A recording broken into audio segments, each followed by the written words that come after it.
जय श्री राम दोस्तों। श्री राधा माधव चैनल में आप सभी का बहुत बहुत स्वागत है। होली की बहुत बहुत शुभकामना। हर तरफ खुशियां ही खुशियां आए आपके जीवन में। आज मैं बात करने वाली हूँ ब्रज में होली खेलत राधा कृष्ण। ब्रज भूमि प्रेम और सौंदर्य का दिव्य धाम है। यहाँ निवास करने वाले गोप गोपिकाएं, गोप कुमार, गाय, बछड़े, वन के पशु पक्षी सभी प्रेम के मूर्तिमान विग्रह हैं। यहाँ राधा कृष्ण का प्रेम, नंद यशोदा का प्रेम, उनके प्रति भक्तों का प्रेम जग जाहिर है। इस प्रेममय भूमि पर प्रेमोत्सव का सबसे बड़ा पर्व होली का रंग अनूठा है। ब्रज भूमि पर होली का रूप देश के अन्य भागों से अलग है, जिसे देखने के लिए देश विदेश के दर्शक आते हैं। पिचकारियों द्वारा टेसू के फूलों से बने रंग से एक दूसरे को रंगमय करना यहाँ की प्राचीन प्रथा है।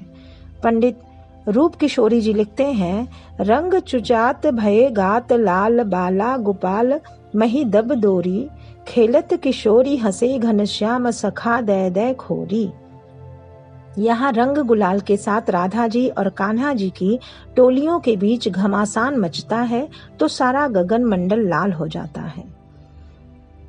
इस लीला का वर्णन करते हुए रसखान जी ने लिखा है, खेलत फाग सुहाग भरी अनुराग ही लालन को धरी के, मारत कुंकुम केसरी के पिचकारिन में रंग को भरी के। राधा एवं कृष्ण कलाकारों के प्रेरणा स्रोत रहे हैं। होली में राधा एवं श्री कृष्ण के साथ ब्रज स्वतः याद आ जाता है। सूरदास ने अनेक पदों में होली के उमंग को दर्शाया है। कान्हा जब होली खेलते हैं तब धरती माता राधा रानी की स्वर्ण पिचकारी से छूटे रंगों से अपना श्रृंगार करती हैं। इन्हीं पलों की प्रतीक्षा करते करते एक दिन ललिता सखी ने राधा रानी से कहा, तेरे आवेंगे आजु सखी हरि खेलन को फागरी, सगुन संदेशो हो सुन्यो तेरे आंगन बोले कागरी। ब्रजमंडल के बठैन में राधा कृष्ण का प्राचीन मंदिर है। यहाँ के लोग ठीक उसी प्रकार होली खेलते हैं जैसे बरसाने नंदगांव के हुरियारे खेलते हैं। यहाँ शाम को संगीत समाज जुड़ता है, गांव में चौपाई निकलती है, फिर होली के गीत गाते हैं। ब्रज की गोपिकाएं रंग गुलाल की चोट तो सह लेती हैं, परंतु मतवारे नैनों की चोट सहना कठिन हो जाता है। वे घूंघट की ओट में इन चोटों को बचाने का प्रयास करती हैं।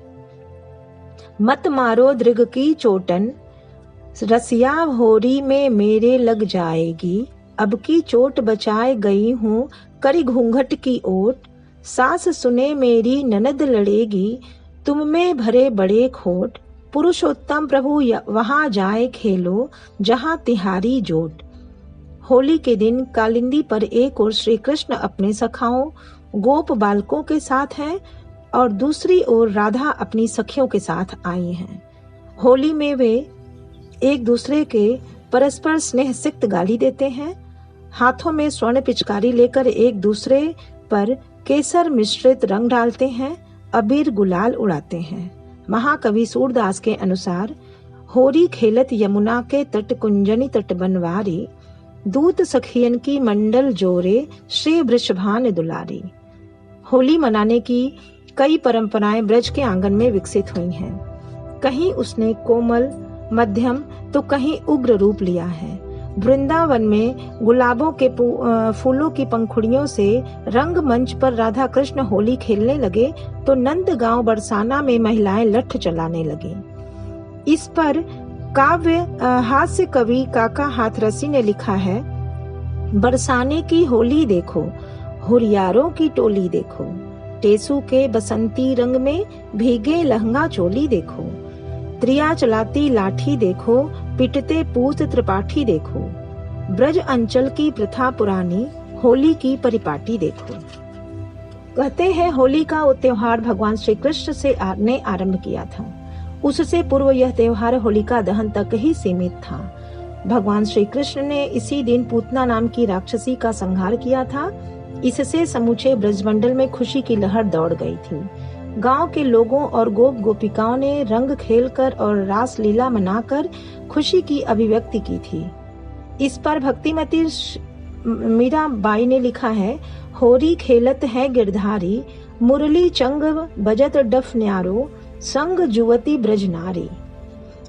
होली के इस मादक पर्व पर श्री राधा रानी श्री कृष्ण प्रेम को मन में धारण कर केसर युक्त रंग अपनी पिचकारियों में भरकर मोहन का नख शिख भिगो रही हैं।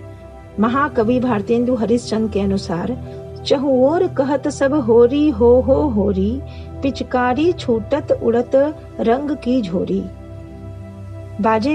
गाजे बाजे के साथ नाचते गाते सखा और सखियां श्री मोहन के संग आनंद की रसधारा से सिंचित हो रहे हैं। होली के इस महान पर्व का विस्तार से वर्णन करते हुए भक्त कवि भाई जी श्री हनुमान प्रसाद पोद्दार ने लिखा है, खेलत श्याम श्याम ललित ब्रज में रस होरी, राधा संग सखी सहचरी, सब मिली केसर रंग घोरी।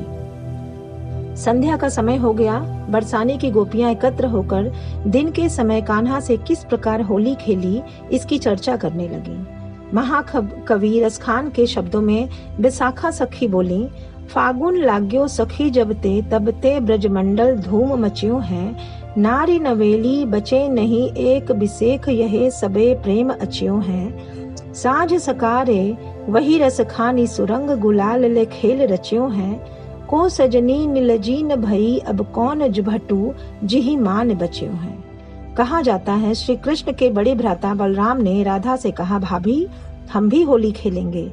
बलराम जेठ थे, अतः उनके व्यवहार से राधा कुछ विचलित हुई और श्री कृष्ण से एक शिकायत की तो वे मुस्कुरा कर बोले, त्रेता युग में वे लक्ष्मण थे, उसी नाते उन्होंने भाभी कह दिया होगा। तब से ब्रजभूमि के एक स्थान जावक में बलराम और राधा अर्थात जेठ और भाभी की होली होती है। ऐसे संबंध वाले भी होली खेलते हैं, पर एक मर्यादा के साथ। मथुरा से 40 किलोमीटर की दूरी पर जावक एक प्राचीन स्थल है। कहा जाता है कि यहाँ श्री कृष्ण ने राधा को रिझाने के लिए उनके पैरों पर महावर जावक रचाया था। बृहद गौतमीय पुराणानुसार राधा के चरणों से जावक गिरने के कारण यह स्थान जावक कहलाया। उम्मीद है दोस्तों आपको ये जानकारी अच्छी लगी होगी। इसी के साथ हर हर महादेव।